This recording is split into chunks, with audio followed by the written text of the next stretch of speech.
everyone, this is Pause or Repeat. Here we figure out whether a game is really worth your time and money. Today's game is Trepang2. Despite the name, this is not a sequel. Trepang2 is the only game to have come out of titular studio Trepang Studios. Development was started in 2016 originally as a hobby in order to learn Unreal Engine, but it eventually turned into a full game after some demos were released. People have compared the game to the original F.E.A.R that came out back in 2005, and the inspiration is definitely clear. But let's see what the game has to offer by first going over the gameplay.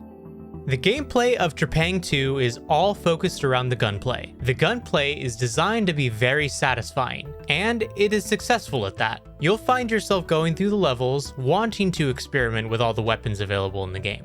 Alongside the gunplay, there is a bullet time mechanic in the game called Focus, and these two gameplay elements is exactly how the game takes inspiration from F.E.A.R. But where the gameplay differs from F.E.A.R is the pacing, where Trepang doesn't as often let up on the combat, whereas F.E.A.R would let the atmosphere build. Both games have slight horror elements, but as a result of the pacing, the horror doesn't hit as hard in Trepang2. But does the story pick up where the gameplay lacks?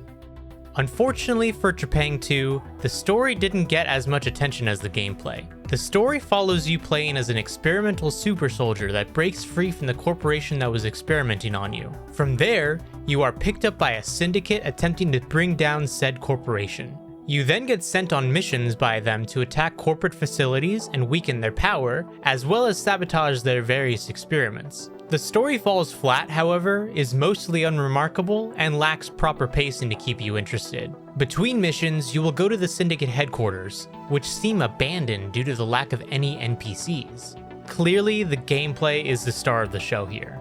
But now the question still stands. Pause or repeat? I'm going to say right now, I love the gameplay in this game. The gameplay is so reminiscent of F.E.A.R, and I loved F.E.A.R when it came out. I don't know if you ever got the chance to play that game, Chris. Yeah, excellent. In 2005. That game is still honestly talked about in some circles today because of how great it was. But like the gameplay, like I said, it's such a great experience. But like I said in the video, unfortunately, the story is not really there. It's just kind of like they needed some way to tie everything together and, you know, wrote together a story in an afternoon or something. But I know at the end of the day, that's probably just like a limitation of the fact that there are only about 4 people in the studio. They're a very small indie development team. And, you know, between budgets and, you know, maybe not having someone who can really put together a full-fledged story because, you know, oh, you're working with only 4 people. You know? But it's like Yeah. the beautiful video that it really set the tone for Pause and Repeat. I mean, again, excellent video, HenricK the Wreck. I mean, it's very, very well done. I'm so glad that you referenced Trepang Studios based out in Vancouver, Canada. It is really remarkable to know that, you know, this was started off as like a hobby project to learn Unreal Engine, and then later on became a team of 4, and then they created this, you know, single-person ultra-violent, I mean, limbs, you know, flying blood. I mean, you can even see dust particles pop up. And so on a level, you almost want to give it a 10 out of 10, but let's not give them a hall pass right away. I mean, the only thing that I've been kind of like, you know, trying to figure out, and I know a lot of gamers online are trying to debate it, is it trying to be a horror or is it satirical? That's what I'm not quite understanding when it comes to this game. And also when you think about the gameplay, I love the slow-mo effect. I think the slow-mo is like really, really cool and effective, especially if you're going to see, you know, all the blood flying around. It's like the Matrix or, you know, the latest John Wick 4. It really lets you see everything in like minute detail. Exactly. But I guess my thing is, it's like this had kind of like the similar gameplay style as like Titanfall 2. But I feel like with Titanfall 2, you can bunny hop and you can slide and you can knock over enemies like a bowling pin. This game felt like it could have used some of that as well. But, you know, for $30, it's pretty much a game that's kind of worth playing. It almost feels like a PC game more than anything. I don't know if necessarily it would translate to the console as well.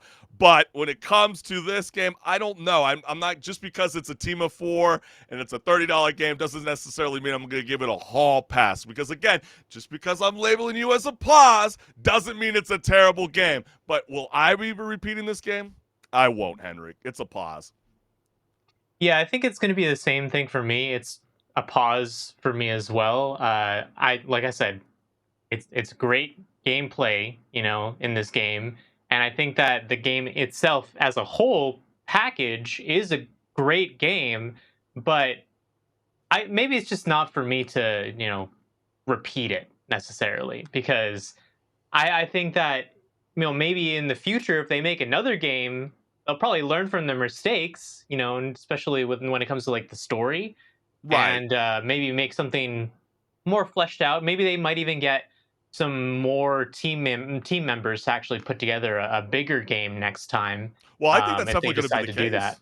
Oh, I definitely think that's Well, going to be I the mean, case. considering the feedback they've gotten from people, I think so. Considering I think that people are kind of on the same page that we are, where like they really like the game and they like the gameplay, but there's definitely some roughness around the edges based on entirely just the fact that they're so limited on what they can do based on their staffing. Absolutely, and I think people respect it as well because again, it's not a 70 plus game, $70 plus game. It's a $30 game, so it seems accessible. And so, if you want like a quick banger out for the summertime, something kind of refreshing since you played all the AAA games already out today, this game might be for you. Other than that, I think we're pretty solidified on how we stand, HenricK the Wreck. We're a pause, No, I right? think so. I think it's a great choice if you're looking for something quick. It's not that long, and like you said, it's a great pace change from other games that have come out recently. Absolutely.